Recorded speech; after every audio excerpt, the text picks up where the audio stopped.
సముద్రం ముందుకొచ్చింది, పొంగుకొచ్చింది, ఉద్రేకంగా ఉంది. ఆ రోజున బ్రేకింగు, ఆ తర్వాత కాసేపు చిన్న లైవ్ అయిపోతుంది. నేను ఎప్పటి నుంచినో చెప్తున్నా, సముద్రాలు క్రమంగా ఊళ్ళల్లోకి వస్తున్నాయి, అది పట్టించుకోవట్లేదు. కోతకి గురవుతోంది అంటే అక్కడ ఊళ్ళోకి వచ్చినట్టు అక్కడ. నేను ఇదివరకు వైజాగ్లో పనిచేసిన టైంలోనే నేను గమనించాను అది. అప్పటి నుంచి నడుస్తోందని. అప్పట్లోనే ఆంధ్ర యూనివర్సిటీలో ఉన్నటువంటి ప్రొఫెసర్ గారు ఉండేవారు, ఈ సముద్రాలు వీటికి సంబంధించిన పరిశోధనలో. ఆయనతో ఇంటర్వ్యూల్లో అదంతా హైలైట్ కూడా చేశాను, అనేకసార్లు నేను ప్రస్తావించాను కూడా. ఇప్పుడు ఒకప్పుడు నేను వైజాగ్లో పనిచేసిన టైంలో ఎక్కడో లోపలకు ఉండేటువంటి సముద్రం ఇప్పుడు ఆర్కే బీచ్ గోడ కానుకుని వచ్చింది.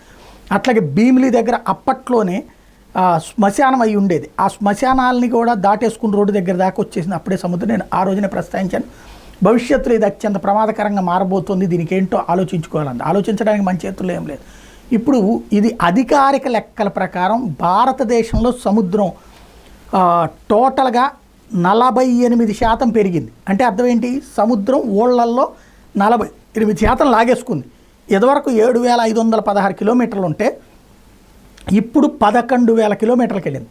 ఇది దేశవ్యాప్తంగా అన్ని చోట్ల నడుస్తున్నటువంటిది. 1970 నాటికి గుజరాత్లో 1,214 కిలోమీటర్లు ఉంటే ఇప్పుడు 2,340 కిలోమీటర్లు అయింది.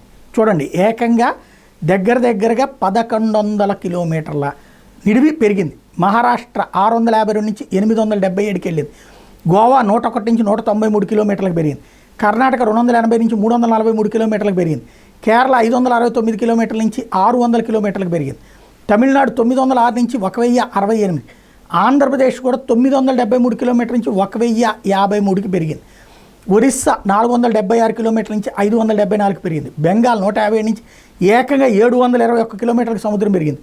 దామన్, దీపు, పుదుచ్చేరి, కరైకల్ ఈ ప్రాంతాలు 42 కిలోమీటర్ల నుంచి 54 కిలోమీటర్లకి.